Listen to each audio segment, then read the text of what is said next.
नमस्कार बच्चों। आज हम हमारा जो कक्षा 8 का छठा अध्याय है गृहम शून्यम सुताम विना, उस पाठ के प्रश्नोत्तरों का अध्ययन करेंगे।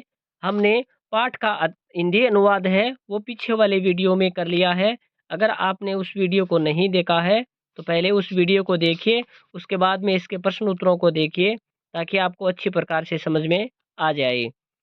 तो हम आज का अपना जो पहला प्रश्न है उसको देखते हैं। उससे पहले आपसे एक गुजारिश है कि अगर आपने इस चैनल को सब्सक्राइब नहीं किया है तो चैनल को सब्सक्राइब ज़रूर कर लीजिए ताकि जो भी नई क्लास आए उसकी सूचना आप तक पहुंच जाए। तो हम शुरुआत करते हैं आज का अपना पहला प्रश्न। अधोलिखितानां प्रश्नानां उत्तराणि संस्कृत भाषायाः लिखत। नीचे लिखे हुए प्रश्नों के उत्तर संस्कृत भाषा में लिखिए। तो अपना पहला प्रश्न है, दिष्टिया का समागता कि सही समय पर कौन आई थी। तो यहाँ पर हमारे सामने पाठ में दिया हुआ है, राकेशस्य भगिनी शालिनी दिष्टिया समागता कि राकेश की बहन शालिनी है वो सही समय पर आई थी। यहाँ पर दूसरा प्रश्न है हमारे सामने, राकेशस्य कार्यालय का निश्चिता। राकेश के कार्यालय में क्या निश्चित हो गई थी। एक है महत्वपूर्ण गोष्ठी ही, एक महत्वपूर्ण गोष्ठी। गोष्ठी का अर्थ होता है मीटिंग या जिसको हम कहते हैं कोई कार्यशाला।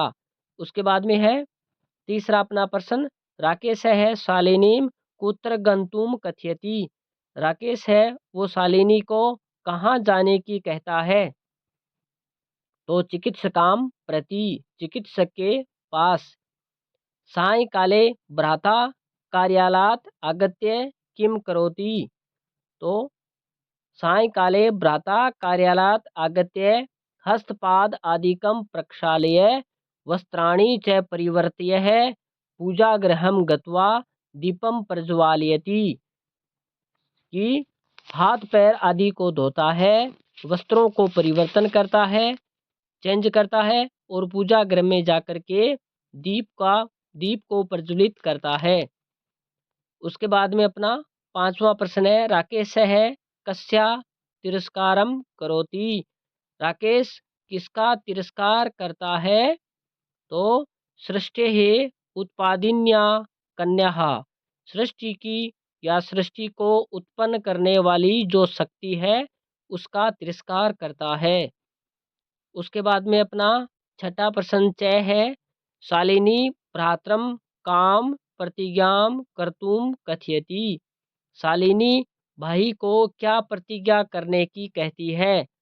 तो क्या प्रतिज्ञा करने की कहती है, कन्यायाः रक्षणे तस्या पठने च दत्तचितः भवितुम कि कन्या की रक्षा करना और उनको पढ़ाने के लिए तत्पर रहने की प्रतिज्ञा करने को कहती है। उसके बाद में अपना छठा जो प्रश्न है, यत्र नार्य न पूज्यन्ते तत्र किम भवति सर्वा क्रिया अफला कि जहाँ पर नारियों की पूजा नहीं होती है वहाँ पर क्या होता है, तो सारी क्रियाएं अफल हो जाती है। उसके बाद में अपना दूसरा जो प्रश्न है उसमें क्या पूछा है, अधोलिखित पदानाम नीचे लिखे हुए पदों के संस्कृत रूपम लिखत कि नीचे लिखे हुए पदों के संस्कृत रूप लिखो, या हम उसको दूसरे रूप में कह सकते हैं तत्सम रूप लिखना है कि हमारे सामने हिंदी के जो रूप हैं वो लिखे हुए हैं हिंदी अर्थ, और उसका हमें संस्कृत में चेंज करके तत्सम रूप लिखना है। तो अपना पहला है कोख, तो इसको संस्कृत में क्या कहते हैं, कुक्षी। संस्कृत में कहते हैं कुक्षी। उसी प्रकार दूसरा हमारे सामने है साथ, इसको संस्कृत में कहते हैं सह।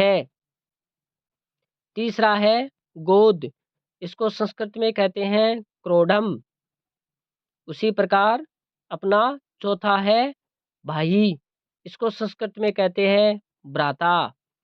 उसी प्रकार पांचवा है अपना कुआं, इसको संस्कृत में कहते हैं कूप। छठा है हमारे सामने दूध, इसको संस्कृत में कहते हैं दुग्धम।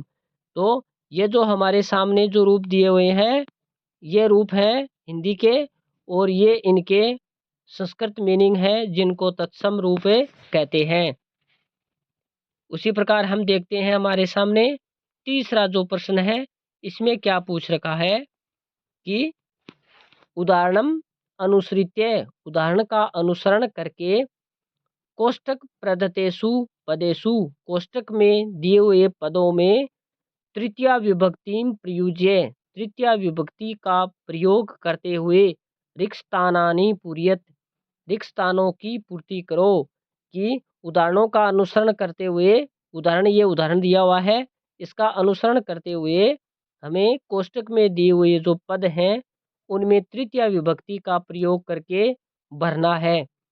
तो पहला हमारे सामने कि मात्रा सह पुत्री गच्छति, तो यहाँ पर मातृ शब्द है वो तृतीया एक वचन में बन जाएगा मात्रा। क्यों बन जाएगा? क्योंकि यहाँ पर ये सह शब्द आ गया, तो सह शब्द के योग में तृतीया विभक्ति लगती है, ये उपपद विभक्ति के रूप में कार्य करेगा सह शब्द। उसी प्रकार हमारे सामने है ख में परिश्रमेण।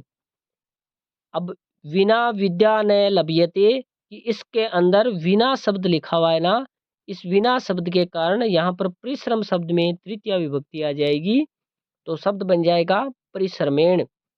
उसी प्रकार गए है छात्र, उसके बाद में लिखती, तो यहाँ पर जो साधकतमम करणम, यानी जो आदमी कार्य करता है या जो जिस वस्तु से कार्य किया जाता है उस वस्तु में तृतीया विभक्ति लगती है, तो लेखनी जो है उसके अंदर तृतीय विभक्ति लग जाएगी, तो ये लेखन्या शब्द बन जाएगा। उसी प्रकार घय है सूरदास है अंधे आसित, तो इसमें यनांग विकार है सूत्र लग जाएगा कि अंग विकार है, उस विकार अंग के अंदर तृतीया विभक्ति लगती है। कि व्यक्ति के किसी भी अंग में अगर विकार है तो विकृतवाची शब्द के अंदर तृतीया विभक्ति लगती है। तो यहाँ पर नेत्र में विकार है तो नेत्र में तृतीया विभक्ति लग करके बन जाएगा नेत्राभ्याम। उसी प्रकार अपना ङ है सह साकम समयम यापयति, तो यहाँ पर साकम शब्द है, इस साकम शब्द के अर्थ में तृतीय विभक्ति लगेगी, तो मित्र शब्द में तृतीय विभक्ति लग के बन जाएगा मित्रेण शब्द। तो यहाँ पर हमारे सामने ये जो उदाहरण लिखे हुए हैं तृतीय विभक्ति युक्त पदों के, ये सब उपपद विभक्तियों के रूप में तृतीय विभक्ति आई है। उसी प्रकार हम देखते हैं हमारा जो चौथा जो प्रश्न है, इसमें क्या पूछ रखा है कि कै स्तंभे विशेषण पदम दत्तम ख स्तंभे च विशेष्य पदम तयोर मेलनम कुरुत, कि कै स्तंभ में हमारे सामने विशेषण पद दिया हुआ है जो ये है यहाँ पर, और ख स्तंभ के अंदर हमारे सामने विशेष्य पद दिया हुआ है जो यहाँ पर है। तो इन दोनों का हमें मिलान करना है, लाइन खींच करके मिलान करना है। तो देखते हैं हम, पहला है हमारे सामने जैसे स्वस्थता, तो स्वस्थता के आगे आ जाएगा मनोदशा। दूसरा है हमारा महत्वपूर्ण, इसके सामने आ जाएगा गोष्ठी। उसके बाद में है हमारे सामने जघन्यम, तो इसके सामने आ जाएगा कृत्यम। फिर है क्रीडंती, इसके सामने आ जाएगा पुत्री। फिर कुत्सिता, तो इसका मिलान हो जाएगा वृत्ति के साथ। तो इस प्रकार हमने विशेषण को विशेष्य के साथ मिलान कर दिया। तो अब हम देखते हैं आगे क्या पूछा है इसके अंदर।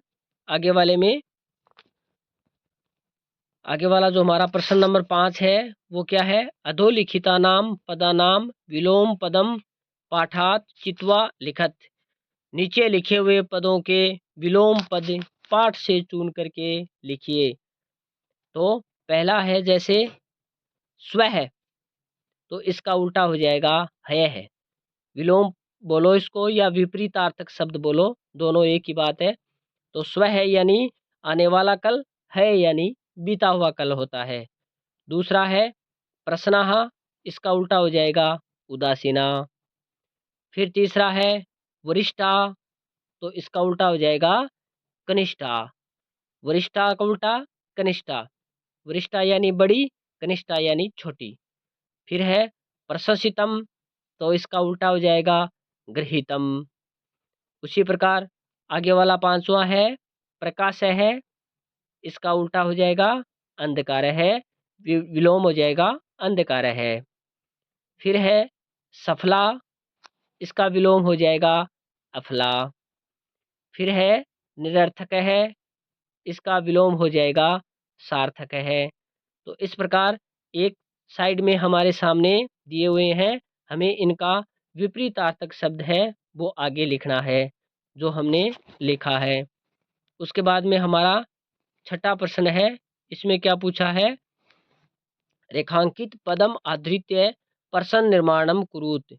रेखांकित पदों के आधार पर प्रश्नों का निर्माण कीजिए।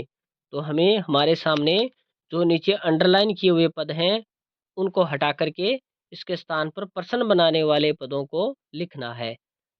तो यहाँ पर हमारे सामने दिया है प्रसन्नतायाः विषयो अयम, तो प्रसन्नताया शब्द के स्थान पर आ जाएगा कस्या विषयो अयम। ये पद पूरा है, यहाँ पर जुड़ जाएगा और उसके बाद में ये वाक्य बन जाएगा कस्या विषयो अयम। उसके बाद में हमारे सामने वाक्य दिया हुआ है सर्वकारस्य घोषणा अस्ति। तो यहाँ पर सर्वकारस्य पद को हटा देंगे और इसके स्थान पर हम कस्य पद है वो जोड़ करके नया वाक्य बनाएंगे प्रश्नवाचक। वो क्या होगा, कस्य घोषणा अस्ति, और इसके आगे प्रश्नवाचक चिन्ह लग जाएगा। उसके बाद में गए है अहम स्वापराधम स्वीकरोमि। तो यहाँ पर स्वापराधम पद को हटा देंगे, इसके स्थान पर हम किम पद जोड़ देंगे। तो वाक्य कैसे बनेगा प्रश्नवाचक, अहम किम स्वीकरोमि। उसी प्रकार घ है अपना समयात पूर्वम आयासम करोसी। तो यहाँ पर समयात को हटा देंगे और इसके स्थान पर हमें कस्मात पद जोड़ करके प्रश्नवाचक वाक्य बनाएंगे कस्मात पूर्वम आयासम करोसी। उसी प्रकार हमारा है पांचवा अंबिका क्रोडे उपविशति। तो यहाँ पर क्रोडे पद को हटा देंगे और प्रश्नवाचक वाक्य कैसे बनाएंगे, अंबिका कुत्र उपविशति। तो इस प्रकार हम प्रश्नवाचक वाक्य है वो हमारे बना देंगे इन पदों को, अंडरलाइन किए हुए पदों को हटा करके। इसके बाद में हमारा सातवां प्रश्न है, इसमें क्या पूछा है हमसे कि अधोलिखिते संधि विच्छेदे रिक्तस्थानानि पूरयत, कि नीचे लिखे हुए पदों में संधि विच्छेद करके रिक्त स्थानों की पूर्ति करो। तो पहला है हमारे सामने, जैसे उदाहरण दिया है नोक्तवती। तो यहाँ पर नय और उक्तवती ये दो हैं पद, अलग अलग करके हम संधि विच्छेद कर देंगे इसका। तो नय उक्तवती हो जाएगा, नोक्तवती इसमें गुण संधि हो जाएगी। उसी प्रकार दूसरा है सहसेव, सहसा प्लस एव, इसमें वर्धी संधि हो जाएगी, एक मात्रा की वृद्धि हो रही है। परामर्शानुसारम, परामर्श अनुसारम, तो यहाँ पर कौन सी संधि हो जाएगी, यहाँ पर दीर्घ संधि हो जाएगी। यहाँ पर भी ए और आगे भी ए और ए मिल करके आ हो जाएगा। वर्धाहा वधारहा, तो वध प्लस अरहा, तो यहाँ पर भी कौन सी संधि है, दीर्घ संधि है। ए और इधर भी ए और आगे भी ए और ए मिल करके आ हो गया, दीर्घ रूप हो गया ए का, तो ये दीर्घ संधि हो जाएगी। उसी प्रकार अधुनेव, अधुना प्लस एव, यहाँ पर इस पद के अंदर दो मात्राएं हैं, यहाँ आकर के एक मात्रा होगी, तो जोड़ते समय संधि करते समय एक मात्रा की वृद्धि हो जाना वृद्धि संधि कहलाती है। उसी प्रकार प्रवृत्तो अपि, तो प्रवृत्त है प्लस अपि, यहाँ पर विसर्ग संधि हो जाएगी। तो इस प्रकार हमने इस जो सातवां अध्याय है गृहम शून्यम सुताम विना, इस अध्याय के प्रश्न उत्तरों का अध्ययन किया। उम्मीद है आपको ये पाठ, ये प्रश्न उत्तर जरूर समझ में आए होंगे। अगर समझ में आए तो इस चैनल को लाइक और सब्सक्राइब जरूर कर लेना। धन्यवाद।